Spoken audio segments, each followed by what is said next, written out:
Boa noite, irmãos. Quero saudá-los com a graça e a paz do Senhor. Já aproveitar para agradecer a Deus por estar aqui, agradecer a Uriel a lembrança carinhosa. E que coisa boa, né? Nós que vimos o PNO nascer, ver hoje o PNO realizando muito mais do que aquilo que foi planejado. E como nós aprendemos aqui agora, não vou dar essa glória nem para o PNO e nem para Uriel. É porque Deus é capaz de fazer por nós infinitamente mais do que tudo quanto pensamos ou pedimos. E é por isso que o PNO está aí. Minha tarefa aqui é compartilhar com vocês um pouco sobre reflexões bíblicas acerca da importância de congregar. Nesses últimos tempos, nós temos convivido com um termo até então impensável no meio evangélico, o tal dos desigrejados. Gente que se diz parte da igreja de Jesus, mas não quer estar nela, não quer participar, não quer congregar.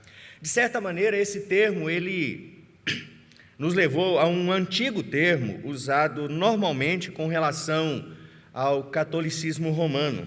As pessoas que eram católicas, né, elas eram identificadas como praticantes e não praticantes. Então, assim, os desigrejados, ou aqueles que rejeitam a ideia de se filiar a uma igreja, de congregar regularmente, e, de certa maneira, nos fez retroceder, né, em uma conquista que era muito importante, que era o orgulho de dizer: eu sou membro da igreja, sou parte do corpo de Cristo. E nós agora temos uma classe de cristãos, que eu não sei se podem ser chamados de evangélicos, que não frequentam a religião cristã, que a rejeitam e que fizeram da individualidade a sua própria religião. Podemos até dizer que hoje nós temos cristãos evangélicos não praticantes. Isso para mim é o absurdo completo. Mas eu quero começar contando uma história para vocês, daquelas que nos parecem bem familiares e ainda nos causam algumas surpresas. É a história de um filho que resolve assumir o controle da sua vida, declarando independência e exigindo que o pai o liberasse das suas obrigações de filho, de cumprir as regras da casa do pai, e mais do que isso, que ele tivesse direito ainda a continuar usufruindo daquilo que o pai tinha produzido. Então ele queria a herança, que ele achava que era de direito dele, e ele desejava com isso ter liberdade, ter diversão, viver como quisesse e gastar como ele desejasse. Surpreendentemente, eu fico surpreso com essa história, porque eu também sou pai, eu fico pensando no meu filho me fazendo esse pedido, se eu ia topar essa parada, mas esse pai, ele permite, ele deixa que o filho, então, diz: você quer ir embora de casa? Então vá. Você quer levar a herança preciosa que você ganhou? Então leve. E ele ajunta tudo aquilo que vai. Eu sei, vocês estão pensando que é uma história que vocês já conhecem, não é? Estão certos. É isso mesmo. E aquele moço que pensava em aproveitar a vida, em gozar a vida, sem nenhuma amarra, sem nenhum peso, ele vai para onde ele não imaginava. E aí você pode imaginar a imagem de um moço que vivia muito bem, que era muito bem cuidado, de uma família carinhosa, cercado de todos os cuidados pelo pai, alimentado, guardado, educado. Agora ele está no meio dos porcos. Ele está lá no chiqueiro.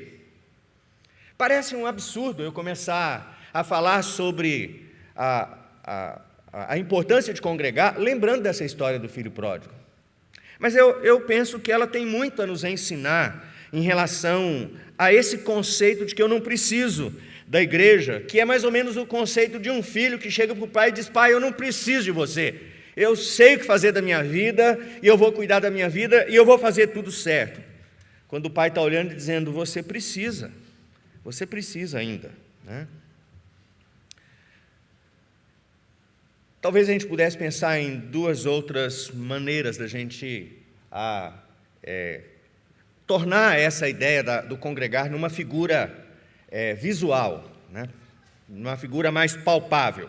Por exemplo, qual imagem que você diria que caracteriza mais alguém que deseja viver a parte de uma congregação?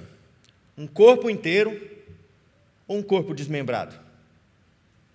É estranho, não é verdade? Mas a Bíblia diz que nós somos um corpo, que a igreja de Jesus é um corpo e todos nós somos membros dele. Eu estou talvez sendo até mais radical do que o apóstolo Paulo, porque Paulo diz que, por exemplo, o nariz não pode dizer eu sou todo o corpo. Não, eu estou dizendo, pense no oposto, né? Pense numa mão que se rebela e diz agora ela quer viver sozinha. Pense naquela mãozinha da família Addams. Sempre que eu assisto aquele filme, eu fico pensando, como é que aquela mãozinha sobrevivia? Ela comia o quê? Como é que ela enxergava? Não é? O que movia ela? Qual era o cérebro que controlava todo aquele sistema nervoso lá? É um absurdo completo. Outra imagem que a gente pode pensar, ela é bem mais particular para nós e ela está revestida de muita espiritualidade, que é, o que caracteriza mais um culto?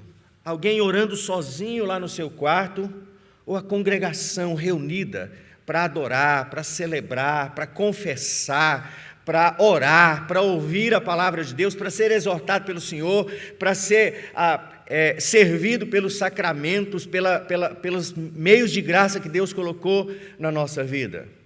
Por que eu disse que essa é uma imagem que às vezes está carregada de uma espiritualidade? Porque muita gente acha que em secreto no meu quarto, esse é o lugar mais especial que Deus reservou para mim. Não é isso que a Bíblia diz quando ela diz que eu tenho a oportunidade de estar em secreto, entrar. É tirar o texto completamente do contexto e fazer com que nós tenhamos uma ideia errada do que Jesus estava ensinando.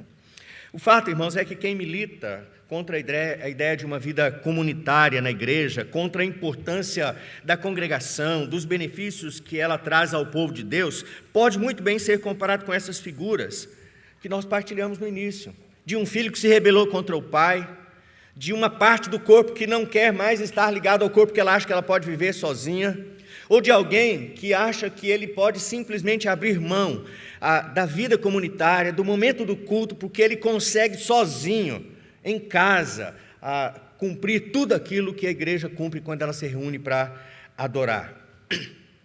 Se nós consideramos a possibilidade de uma vida com Deus à parte da igreja, nós estamos desprezando o modelo de unidade, de interdependência que o próprio Deus estabeleceu para nós. É a própria Escritura que estabeleceu isso para nós. Eu quero lembrar de Romanos, por exemplo, Romanos 12, capítulo 12, versos 3 a 5, quando Paulo diz, porque pela graça que me foi dada, digo a cada um de vós que não pense de si mesmo além daquilo que convém. Pense antes com moderação, segundo a medida da fé que Deus repartiu a cada um. Quando eu penso que alguém não quer a igreja, eu acho que ele é alguém que de longe ele não está pensando com moderação. Ele acha que ele é muito melhor, ele é muito mais completo, ele é muito mais autossuficiente do que qualquer outra pessoa na igreja. Porque ele pode, sozinho, substituir a igreja e aquilo que Deus planejou para ser cumprido por meio da igreja. Paulo continua e ele diz, porque assim como num só corpo nós temos muitos membros, mas nem todos os membros têm a mesma função, assim também nós, conquanto muitos, somos um só corpo em Cristo Jesus e membros uns dos outros. E piedosamente alguns corpos usam textos bíblicos, talvez o mais importante deles, para poder provar que é possível viver separado da igreja, que basta 1, 2 ou 3 para que isso se resolva, né? É aquele texto de Mateus capítulo 18, verso 20, quando Jesus diz que onde estiverem 2 ou 3 reunidos em nome dele, ele estaria ali presente. Mas é claro que todos nós sabemos que essa é uma interpretação descontextualizada, superficial, desprovida de toda a hermenêutica, porque basta uma leitura rápida do texto que a gente vai descobrir que Jesus está falando ali, não é de culto, mas é de disciplina. Ele está falando do papel da disciplina na igreja. E é interessante que quando você vai lendo o texto, você vai chegar a uma conclusão muito importante, que até para o papel da disciplina Deus não abre mão da igreja reunida. Vai chegar um momento em que a igreja, a congregação vai participar dessa disciplina, porque ela é também responsável por essa disciplina. 2 ou 3 pessoas reunidas, elas podem ser testemunhas, mas elas não substituirão a congregação no seu papel fundamental de reunir os cristãos para adoração, para edificação e para disciplina. É claro que a pandemia deu uma agravada nessa situação, porque agora muita gente achou que o tal do culto online, né, resolveu todos os problemas e que ele não precisa mais ir à igreja. E alguns estão batendo no peito e dizendo, agora está provado. Isso não está. Na verdade, o que nós vimos nesse período da pandemia foi gente destruindo o modelo bíblico de culto, né? Eu entendo o valor de um culto transmitido pela internet e que alguém, no momento em que ele não pode estar ali, ele pode participar, ele pode de alguma maneira usufruir dos benefícios do culto, mas eu não consigo conceber a ideia de alguém sentado em casa assistindo um culto e celebrando a ceia para si mesmo, ou se auto-batizando, ou contribuindo para si mesmo. Porque esse não é o modelo que as Escrituras nos ensinam. Quando nós nascemos de novo, nós somos chamados para a membresia por meio do batismo. Jesus diz isso, ele coloca isso na grande comissão, ele diz que nós deveríamos ir, fazer discípulos de todas as nações e deveríamos batizá-los em nome do Pai, do Filho e do Espírito Santo. Isso significa que com o batismo essas pessoas seriam incluídas dentro do corpo de Cristo, elas seriam seladas e elas seriam visualmente agora trazidas para um grupo que confessa a mesma coisa, que crê nas mesmas verdades e que tem os mesmos objetivos que antes eles não tinham. O batismo é um vínculo com a igreja visível. Então eu não penso em alguém se auto-batizando, como também não consigo entender alguém que vem à igreja para se batizar e vai embora, e abriu mão de estar na igreja. A celebração pública e coletiva da Santa Ceia é algo tão precioso, irmãos, que é exatamente o momento em que nós somos convocados para nós nos reunirmos, desfrutarmos da presença real de Cristo, não nos elementos, nem em nós mesmos, mas na vida de cada indivíduo e de cada parte da congregação que forma esse grande corpo de Jesus. Um corpo que é vivo, um corpo que ele anuncia com essa unidade, com essa celebração, com esse dividir, com esse partilhar, não apenas da memória daquilo que Cristo fez por nós, mas Jesus diz até mesmo do anúncio daquilo que Ele fez por nós. E quem se torna recluso não faz isso. Uma vez unidos à igreja visível de Cristo por meio do batismo, nós também somos chamados a uma outra coisa, que essas pessoas que rejeitam a ideia da congregação desprezam, que é a sujeição às autoridades instituídas por Ele.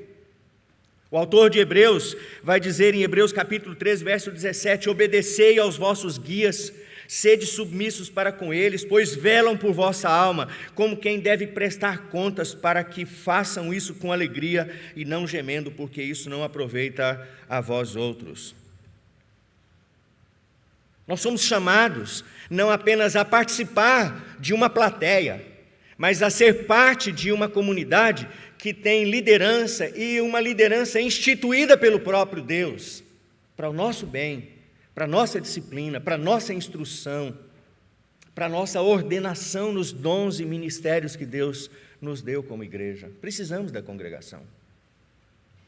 Sem a intenção de querer generalizar, e talvez até generalizando, me perdoem por isso, parece que a semelhança de alguns sem-teto que estão por aí, e outro dia eu me lembrei disso porque eu vi uma reportagem de uma pessoa um repórter entrevistando um sem-teto lá em São Paulo, debaixo daqueles viadutos lá da Marginal, e no final, o repórter pergunta para a pessoa, mas você tem família? Você tem casa, por que você está aqui? E ele diz, liberdade. Eu estou aqui porque eu estou procurando liberdade, é isso que eu quero. Eu cansei de viver as regras do mundo, da comunidade, das leis. Eu quero viver a minha vida. Na verdade, irmãos, a semelhança desses sem-teto que estão vivendo na rua à procura de uma certa liberdade, para isso eles abrem mão do conforto, da segurança, do alimento, do convívio familiar, tão somente para não terem que se submeter a nada e a ninguém. Assim também muitos daqueles que se afastam do convívio congregacional da igreja. Eles não querem se submeter a ninguém. E, francamente, não sei se eles estão dispostos a se submeter a Deus também. Porque eles já abriram mão de muitas das coisas que Deus ordenou para a vida deles.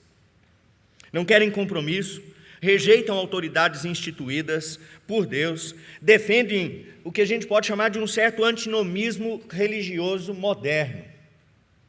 Não querem saber de regras, de lei, de normas, de nada. Essa aparente fachada de espiritualidade dizendo eu tenho a minha vida com Deus, eu não preciso de nada e não preciso de ninguém, é só uma fachada. Eu sei, talvez eu estou aqui sendo muito incisivo e estou talvez correndo o risco de ser pego julgando o coração de alguém. Mas muitas vezes, por trás desse descompromisso e dessa rejeição da congregação, nós temos uma arrogância que impedem pessoas de se submeterem à liderança espiritual instituída pelo próprio Deus, para o bem deles. O fato é que esse não é um fenômeno exclusivo do nosso tempo. Já no primeiro século, o autor da carta aos Hebreus exortava severamente aqueles que se afastavam da congregação, apontando para eles o valor da convivência fraterna, para o encorajamento ao amor e às boas obras. Então ele dizia, não deixe de congregar, porque congregando você participa desse esforço para estimular uns aos outros ao amor e às boas obras. Mas também ele lembra que isso deveria levar em conta o dia que se aproxima, dia de juízo, em que cada um de nós teremos que prestar contas diante do Senhor. Esse é um texto talvez muito conhecido para nós. Esse sim é um texto que tem a ver com a congregação, não Mateus 18, 20. Consideremos-nos também uns aos outros, para nos estimularmos ao amor e às boas obras. Não deixemos de congregar-nos, como é costume de alguns. Antes, façamos admoestações, e tanto mais quanto vedes que o dia se aproximam. Alguns podem dizer, bom, mas eu vou à igreja para quê? Para cantar, para orar? Eu posso fazer isso em casa também. Mas a resposta para isso, irmãos, é que o culto não é um lugar onde somente se ora e se canta. Quem parte dessa premissa desconhece o que significa a igreja de Cristo e não conhece nem mesmo a teologia bíblica do culto. Porque o culto não é apenas o fato de nós estarmos aqui para orar e para cantar. Do ponto de vista das Escrituras, o culto ele é público, coletivo, ele é presencial, ele serve à adoração, à edificação, à comunhão, à instrução, à intercessão, ao fortalecimento mútuo, ao amor, ao testemunho e à disciplina. E eu não consigo fazer todas essas coisas sozinho. É impossível para mim. A fartura de instrução nas Escrituras que nos levam, irmãos, ao entendimento da necessidade de cultuarmos juntos, não de maneira isolada, evitando inclusive que os sagrados sacramentos do batismo e da Santa Ceia sejam usados de maneira imprópria, apenas para servir ao indivíduo e não à igreja como um todo, não como meios de graça, mas como meios individuais de uso particular. O culto público é, irmãos, o meio instituído por Deus para que os regenerados pelo Espírito Santo, unidos em Cristo, eles desejem e eles busquem se conectar em relacionamentos saudáveis. Quando eu venho ao culto, eu adoro ao Senhor, eu canto, eu louvo, eu ouço a palavra, eu participo dos sacramentos, mas eu olho no olho do meu irmão, eu conheço o meu irmão, eu partilho das dores dele, eu sou desafiado a sair daqui e a continuar o meu culto orando por ele, eu sou desafiado a olhar para fora da congregação e enxergar que há pessoas que ainda não ouviram do Evangelho, eu sou desafiado a olhar para mim mesmo e ver que eu não sou capaz de julgar a mim mesmo, pelo contrário, quando eu julgo a mim mesmo, eu não estou sendo julgado, mas quando julgado pelo Senhor, eu sou por Ele disciplinado. Eu quero terminar citando fazendo duas citações das institutas de Calvino. Calvino já tinha uma grande preocupação em relação a isso, e ele era bem mais duro do que nós somos hoje em relação a isso.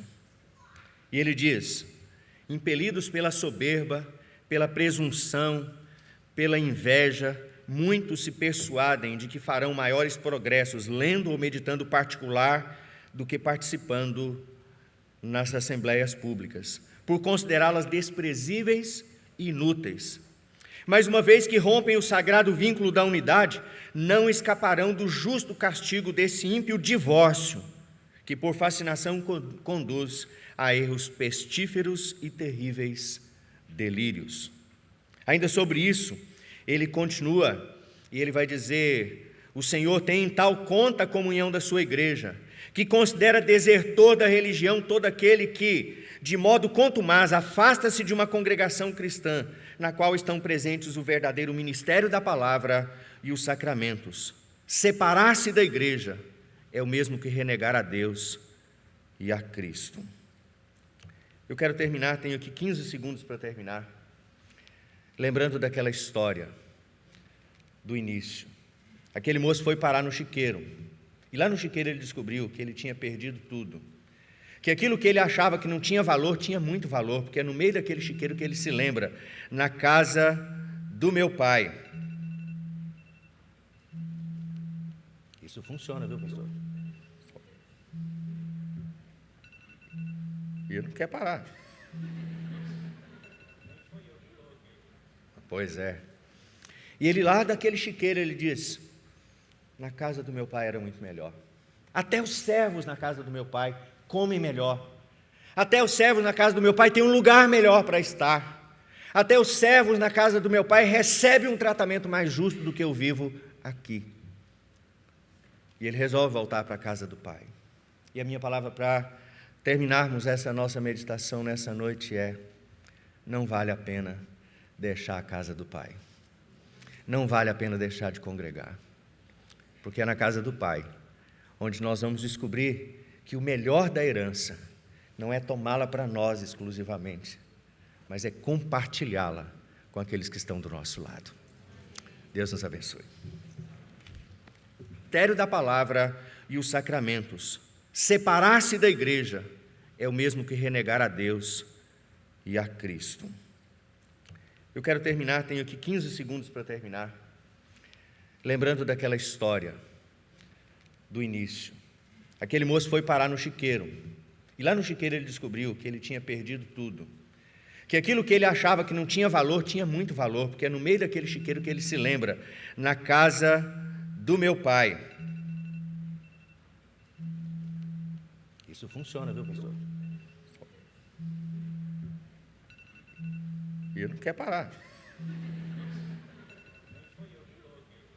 Pois é.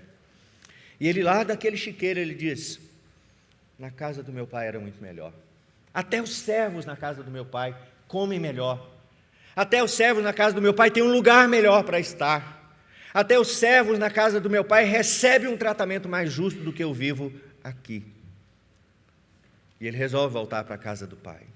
E a minha palavra para terminarmos essa nossa meditação nessa noite é: não vale a pena deixar a casa do pai. Não vale a pena deixar de congregar. Porque é na casa do pai onde nós vamos descobrir que o melhor da herança não é tomá-la para nós exclusivamente, mas é compartilhá-la com aqueles que estão do nosso lado. Deus nos abençoe.